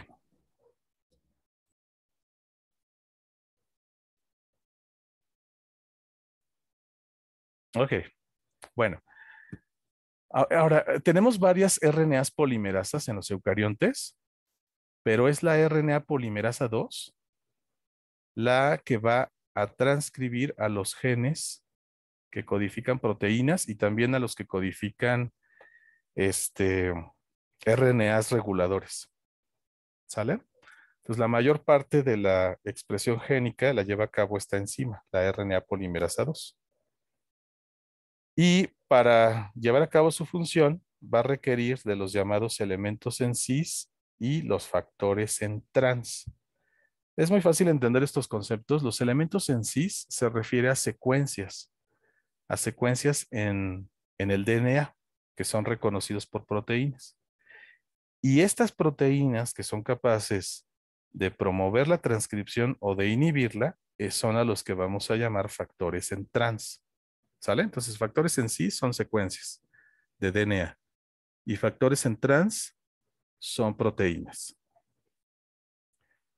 Entonces, como habíamos dicho, los elementos en cis que van a regular la actividad génica en un gen son de 4 tipos principales, ¿no? El promotor, que tiene diferentes partes, los potenciadores o enhancers, los silenciadores, y tenemos otras secuencias que se llaman aisladores. o insulators, de los cuales vamos a hablar también. Nos vamos a enfocar, yo creo que en lo que queda de la clase, en la estructura del promotor, y la próxima clase seguiremos viendo el efecto de potenciadores, de silenciadores y de aisladores. Bueno, entonces miren, aquí abajo tenemos una representación también de un gen, aunque aquí no utilizaron el formato de rectangulitos y líneas. Aquí tenemos el ORF, ¿no? El marco de lectura abierto, que típicamente nos incluye el sitio de inicio de la traducción y el sitio del fin de la traducción, ¿sale? Pero normalmente el sitio de inicio de la transcripción no coincide con el sitio de inicio de la traducción. Entonces, generalmente utilizamos una flechita de este estilo para indicar dónde está el inicio de la transcripción, ¿no? Aquí pusieron que más o menos concuerdan el sitio de inicio de la traducción con el de la transcripción, pero les digo, eso no es tan frecuente. Luego aquí tenemos lo que se llama la caja Tata, ¿sí? Que de la que ya no he oído hablar. Y tenemos por acá el promotor proximal. Y luego por acá tenemos lo que algunos autores llaman el promotor distal, que se refiere a los enhancers y a los, silenciadores. Entonces, fíjense cómo a estas secuencias se unen toda una serie de factores que aquí están indicados en colorcitos. Todas ellas son proteínas o factores en trans.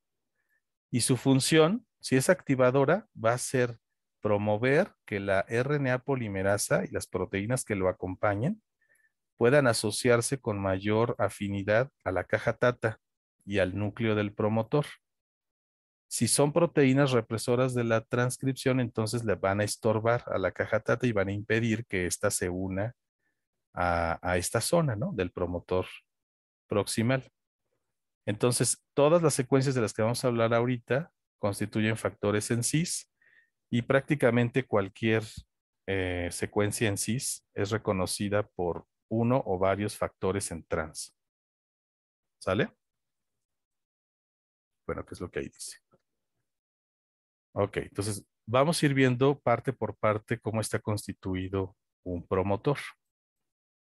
Entonces, como habíamos comentado, la secuencia promotora tiene dos partes principales, según algunos autores, según otros tiene tres. Estas dos partes son el núcleo del promotor, que también se le llama a veces promotor mínimo, y la segunda parte es el promotor proximal. Los autores que consideran que tiene tres partes, como ya lo mencioné, se refieren a como esta tercera parte, se refieren a los enhancers y a los silenciadores. ¿Sale? Una cosa muy importante antes de empezar a definir cómo está constituido el promotor son dos direcciones o dos direcciones que tenemos en las secuencias de un gen, que son la dirección río arriba y la dirección río abajo. Estas direcciones se establecen con base en el sitio de inicio de la transcripción, que está aquí. Entonces, miren, esta representación de colores amarillo y rojo, tenemos aquí el sitio de inicio de la transcripción que coincide aquí con el sitio de inicio de la traducción. Sí, pero como les decía, eso es inusual. Ya aquí abajo, en el esquema de más abajo, tenemos esta parte un poco más desarrollada. Aquí donde tenemos esta flechita, esa flechita con esa forma nos está indicando el sitio de inicio de la transcripción. ¿Sí? A ese sitio de inicio de la transcripción nos referimos a él como TSS, por sus siglas en inglés, que es Transcription Start Site. ¿Sale?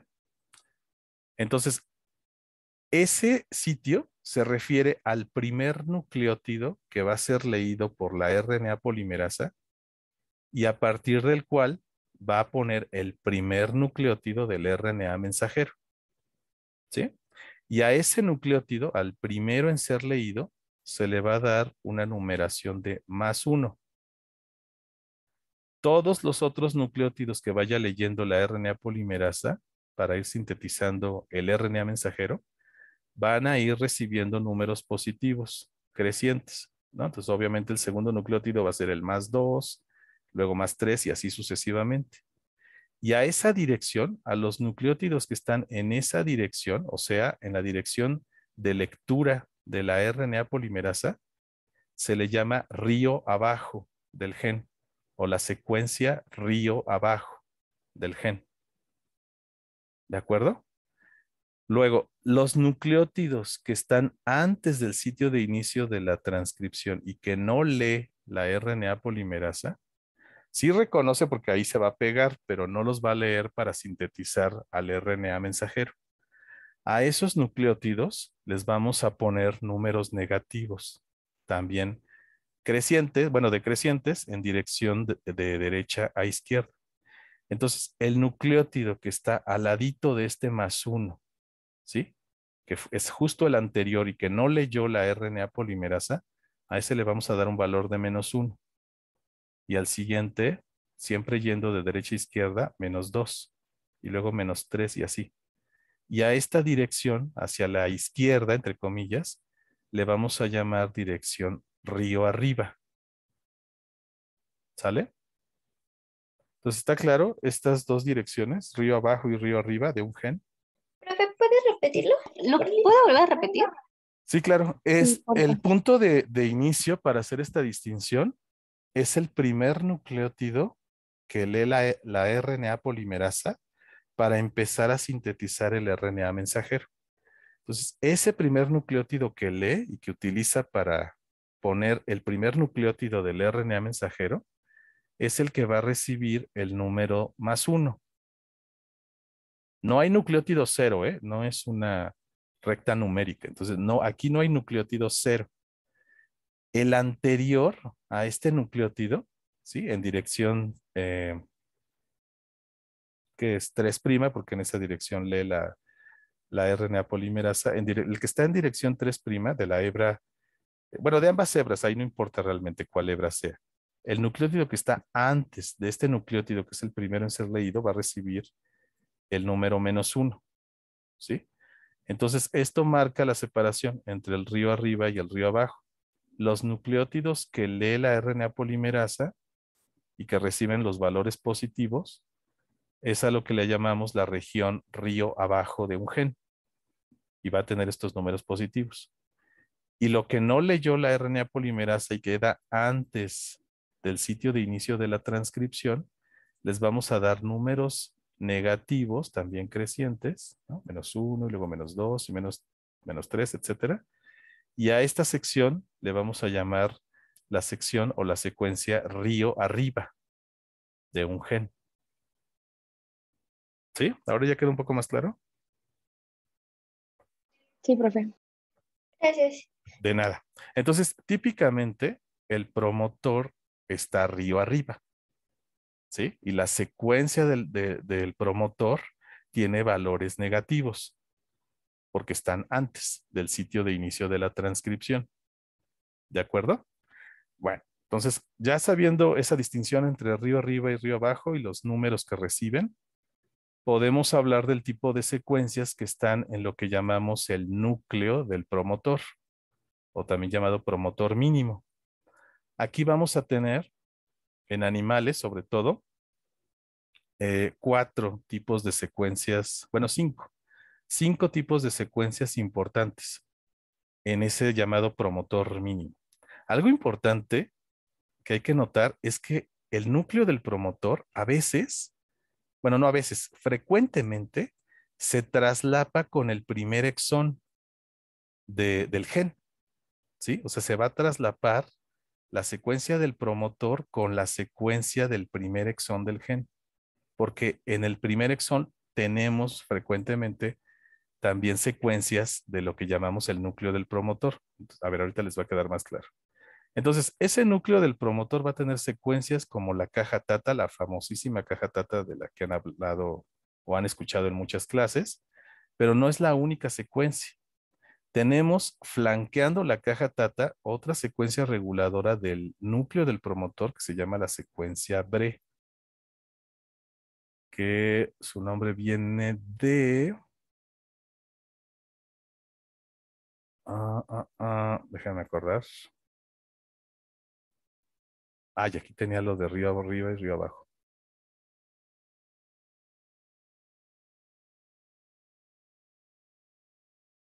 Es el elemento de reconocimiento. Tiene un nombre larguísimo, ¿eh? BRE significa elemento de reconocimiento de TF2B y hay dos, entonces una se llama río arriba y otro río abajo. Bueno, entonces la caja Tata es uno de esas secuencias que están en el promotor, en el núcleo del promotor de un gen. Frecuentemente se ubica en estas posiciones, de -30 a -24 nucleótidos. Recuerden que estos números son con respecto al +1, que es el sitio de inicio de la transcripción. ¿Sale? Y la caja Tata tiene esta secuencia consenso que tenemos aquí arriba. Esto no se lo tienen que aprender.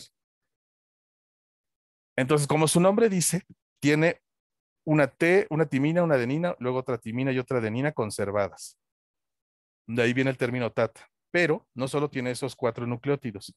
Después viene un quinto nucleótido que se representa con la letra W y W significa adenina o timina. ¿Sí? O sea, hay promotores con cajas tatas que en quinta posición tienen adenina y otras cajas tata en otros genes tienen timina. Luego, en sexta posición hay una adenina conservada, en séptima posición hay otra adenina conservada y en octava posición y última tienen un nucleótido que se representa con R y R significa purina. O sea, puede ser cualquiera de las dos purinas, guanina o adenina.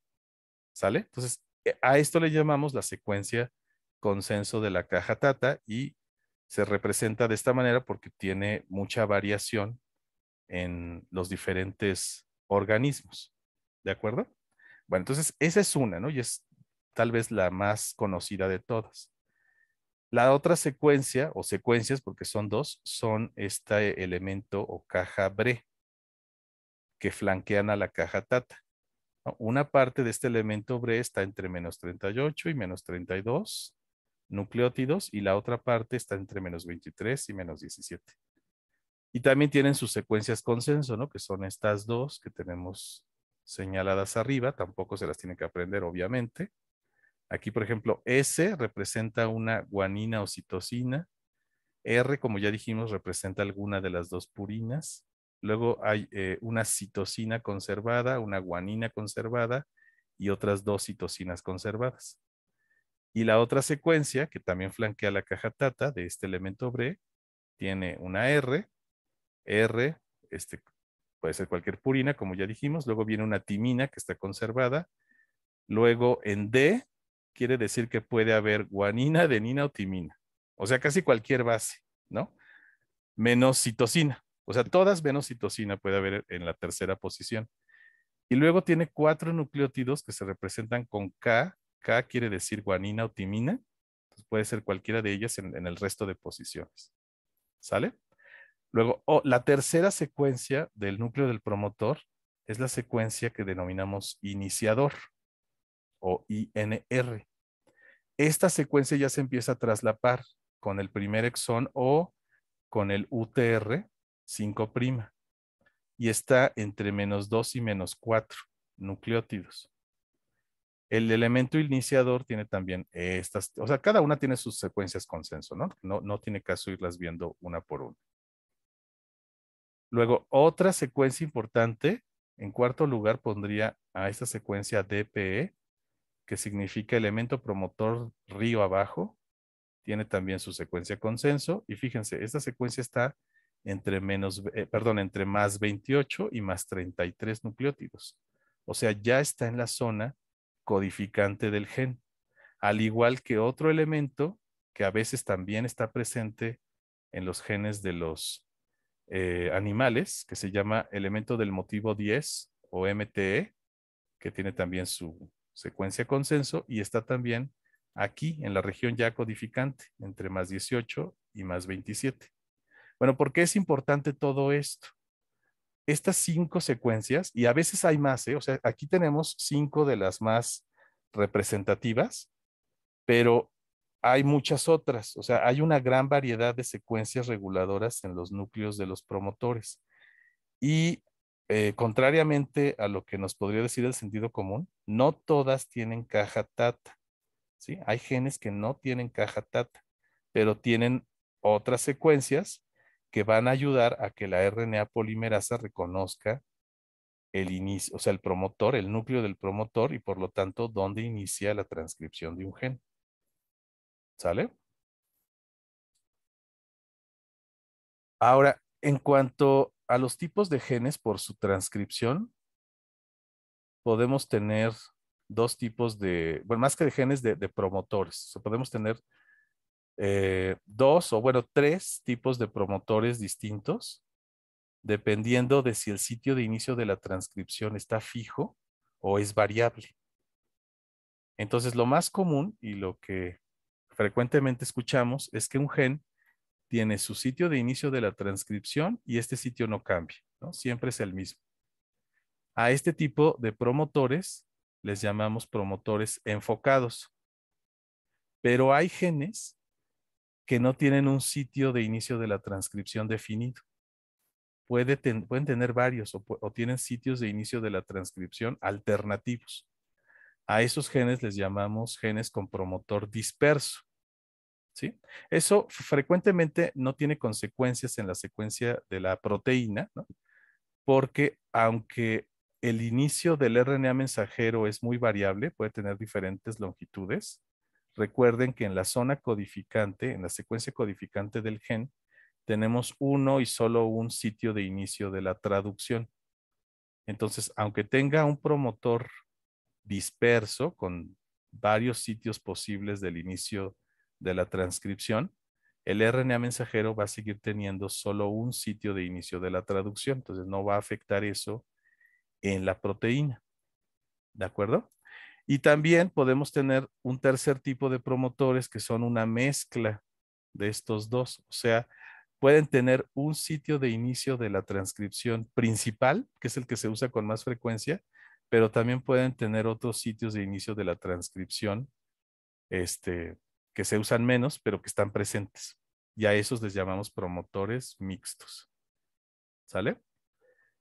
Los promotores que son enfocados, que son los que más se han estudiado, tienen siempre, bueno, no siempre, pero en el 90% de los casos quizás, tienen las secuencias reguladoras TATA, el elemento, esta caja Bre y la secuencia iniciadora. ¿Sí? Entonces, en los enfocados tenemos siempre o casi siempre esas tres secuencias. El elemento DPE y el MTE pueden ir variando. Entonces, en animales consideramos que esas tres secuencias son universales, son elementos en sí universales del núcleo del promotor. ¿Sale? Y bueno, aquí nada más es una muestra de otro tipo de secuencias de los núcleos del promotores que se han encontrado en otros genes. Ya sean genes con promotores enfocados, que es lo que tenemos arriba, o genes con promotores dispersos, que es lo que tenemos abajo. Que bueno, no nos vamos a meter mucho en eso, pero bueno, vean, en el caso de arriba, en un promotor enfocado, aquí seguimos teniendo nuestra caja TATA, la caja Bre, el iniciador, que eran los tres que casi nunca faltan, y por acá tenemos pues otra diversidad, ¿no? De secuencias que también pueden tener algunos genes, ¿no? Como los elementos DPE y el MTE, entre otros. Y en los enfocados, estos están, perdón, en los promotores dispersos, que son los representados abajo, estos están menos estudiados. Se conocen, por ejemplo, dos proteínas que son SP1 y NFY, que actúan como factores en trans para poder ayudar a la RNA polimerasa a reconocer estos promotores tan dispersos, pero también nos falta reconocer secuencias que tengan en su interior, que actúen como factores en cis. Bueno, y nada más en las plantas, porque yo me dedico más a plantas, nada más les comento que en los promotores enfocados de plantas, lo común es encontrar estas secuencias, que fíjense, son también una caja tata, una secuencia iniciadora. Entonces, esto lo tienen en común con los animales. Y aquí en plantas es común también encontrar el elemento DPE y otra secuencia que no es la BRE, es otro tipo de secuencia que se llama la caja AGA. Entonces, en el caso de los animales, como ya mencionamos, eran la caja tata, el iniciador y la secuencia BRE. En las plantas están la tata, el iniciador, la caja AGA y la secuencia DPE. Casi siempre en los promotores enfocados. ¿Sale? Bueno, todas estas secuencias que les mencioné son importantes porque son las que permiten que la RNA polimerasa reconozca a los promotores. Pero como habíamos dicho antes, la RNA polimerasa no llega solita. Llega acompañada de un montón de factores que están enumerados aquí. Y entonces la RNA polimerasa, junto con todo este séquito de proteínas enorme, va a formar lo que se conoce como el complejo de preiniciación. Es decir, es todo el ensamblaje de proteínas que tiene que ocurrir en el núcleo de un promotor para que un gen pueda llegar a transcribirse. ¿Sí? Entonces, todo este complejo de preiniciación lo van a formar entonces la RNA polimerasa 2, un factor que se llama TF2A. TF2 viene de factor de transcripción para la RNA polimerasa 2. ¿Vale? Entonces, cada vez que escuchen un TF2, nos estamos refiriendo a proteínas de este tipo. Que en términos más sencillos, pues son proteínas que acompañan a la RNA polimerasa y se requieren para que ésta reconozca al promotor, al núcleo del promotor de un gen. Otra proteína va a ser la TF2B, la D, la E, la F y la H. Y todas tienen pues funciones importantes. Se van a ir ensamblando más o menos de una en una, de manera secuencial, hasta generar lo que se llama el complejo de preiniciación cerrado, que luego puede pasar al complejo de preiniciación abierto y ahora sí empezar el proceso de transcripción de un gen. Entonces, aquí en el esquemita se está representando cómo se van uniendo estos diferentes factores. El proceso va a iniciar con la unión de TF2D. TF2D tiene una particularidad que no es una sola proteína. Está formado por lo que se conoce como la Tata Binding Protein, la proteína de unión a Tata o TBP, y también por 13 polipéptidos más, conocidos como TAFs, que viene de TBP, factores asociados a TBP. Entonces, TF2D es una cosa grandota, es un complejo, ¿sale? Y ahí parte de TF2D es la proteína de unión a Tata. Entonces, este va a ser el primer grupo de proteínas que se unan al promotor de un gen, más o menos en la posición en donde está la caja Tata, ¿sale? Entonces, se asocia TF2D y la proteína de unión a Tata obviamente va a reconocer a Tata y el resto de proteínas de TF2D van a reconocer también a la secuencia iniciadora y a las secuencias DPE y MTE si están presentes en ese promotor en particular. Después de que ya ocurrió este reconocimiento, ¿sí?, específicamente de Tata y de la secuencia del iniciador, se une la proteína TF2A. Su función es estabilizar a la proteína Tata, ¿sale? Entonces, aquí en la figura de la izquierda, todo esto es TF2D. Se une el promotor, reconoce a Tata y a la secuencia iniciadora, esencialmente, y luego, ya que ocurrió esa asociación, llega TF2A y estabiliza a la Tata Binding Protein. Una vez que se une TF2A, puede llegar TF2B. TF2B va a reconocer a la tercera secuencia del núcleo del promotor importante, que es la caja BRE o la secuencia BRE de la que ya hablamos, ¿sale? Y también se asocia con la proteína de unión a Tata. Otra de las funciones que se le atribuye a TF2B es que va a identificar al sitio de inicio de la transcripción. O sea, va a ser gracias a esta proteína, a TF2B, que el complejo va a saber justo cuál es el primer nucleótido que la RNA polimerasa tiene que empezar a leer. Y además de ya todo lo que les mencioné, TF2B también es la que recluta a la RNA polimerasa 2. O sea, hasta este momento no hemos hablado de la RNA polimerasa 2. Es hasta que se une TF2B que entonces la RNA polimerasa ya se puede asociar a todo el complejo, ¿no? Entonces, en este esquemita, aquí tenemos, ¿no?, secuencialmente asociados esos factores, y una vez que se une TF2B puede llegar la RNA polimerasa 2.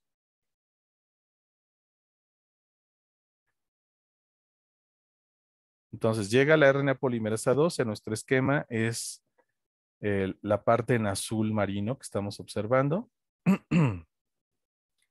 Y en este estado, junto con TF2F, TF2F va a estabilizar a la RNA polimerasa. Entonces, ya que tenemos todo ese masacote de proteínas, o sea, como ven, no es nada más hablar de la RNA polimerasa, son un montón de proteínas las que están interviniendo en el reconocimiento del promotor de un gen. Ya que tenemos todo eso ensamblado, estamos hablando aquí del complejo, del núcleo del complejo de preiniciación de la transcripción. Pero todavía no inicia la transcripción. La transcripción solamente puede iniciar cuando se terminan de ensamblar los últimos factores, que son, como ya les comenté, TF2F, y después llega TF2E, que es necesario para que llegue el último factor, que es TF2H. TF2H es muy importante porque la RNA polimerasa 2 está inactiva y necesita que la fosforilen en su extremo carboxilo terminal. Eso es lo que hace TF2H, fosforilar a la RNA polimerasa, y ya fosforilada, ahora sí puede iniciar el proceso de transcripción. Entonces, en este estado se le llama que el complejo de preiniciación está cerrado, y justo después de la fosforilación se dice que el complejo de preiniciación queda abierto. Abierto quiere decir también que ya se desnaturalizó el DNA, o sea que ya la RNA polimerasa realizó este proceso, separó la doble hélice y va a empezar a leer la hebra antisentido, ¿sí?, del DNA para ir formando el RNA mensajero. Una vez que pasa eso, se empiezan a desensamblar algunos de los factores que mencionamos previamente y se van a añadir factores que se denominan factores de elongación para que la RNA polimerasa continúe leyendo hasta llegar al sitio de término de la transcripción, donde se desensambla y termina el proceso de transcripción. Entonces, o sea, todo esto no se lo tienen que aprender, es solamente para que tengan en su bagaje cultural que no es nada más la RNA polimerasa llegando y reconociendo la caja tata, porque ni siquiera puede hacer eso la RNA polimerasa. No es ella la que reconoce la caja tata ni las otras secuencias, sino son todas estas proteínas del complejo de preiniciación, ¿sí? Entonces necesita la ayuda de todo esto para poder reconocer los promotores. Y ni siquiera así basta para que esto sea eficiente, porque todo esto que les comenté es sumamente eficiente en la gran mayoría de genes que tienen los eucariontes. Y allí es donde van a entrar en acción las partes o las secuencias que denominamos del promotor proximal y del promotor distal, y los factores en trans que se unen a esas secciones y van a estabilizar aún más la llegada, el arribo de la RNA polimerasa y el ensamblaje del complejo de preiniciación, ¿sí? O sea, todo esto que comentamos ahorita puede abortar en cualquier momento. Y de hecho es muy frecuente que se vayan uniendo de esta manera y de pronto se empiezan a desensamblar, ¿no? Se liberan, se separa, o sea, se disocia el complejo y no pasó nada. No se tradujo, no, de verdad, no se transcribió nada. Después hay otro intento, ¿no? Se vuelven a intentar ensamblar y vuelve a abortar el proceso, ¿sí? Entonces, este mecanismo, aunque tiene todas estas proteínas que ayudan a reconocer estas secuencias que comentamos del núcleo del promotor, este proceso es muy ineficiente, excepto en los genes que denominamos de housekeeping, los que se están transcribiendo continuamente y a niveles muy intensos. Esos tienen promotores o secuencias en cis del promotor núcleo, a los que se asocia más eficientemente toda esta maquinaria de preiniciación de la transcripción. Entonces, esos sí se pueden transcribir de manera eficiente, pero la gran mayoría de genes, este proceso de ensamblaje y del inicio de la transcripción aborta continuamente. Entonces requieren de proteínas accesorias o factores en transaccesorios que ayuden a estabilizar todo este masacote de proteínas y que la RNA polimerasa pues se ponga a trabajar. Eso lo van a desempeñar estas proteínas con ayuda de las secuencias en cis, del promotor proximal y también de los enhancers. Pero de eso ya hablaremos la próxima clase. ¿Alguna duda hasta aquí? No, profe. Muy bien. Bueno, nos vamos a tomar un receso. Son 8:05, regresamos 8:15 y mientras les voy a publicar la tarea en el Google Classroom. ¿De acuerdo? Ok. Sí, profe, gracias. Bueno, ahorita los veo.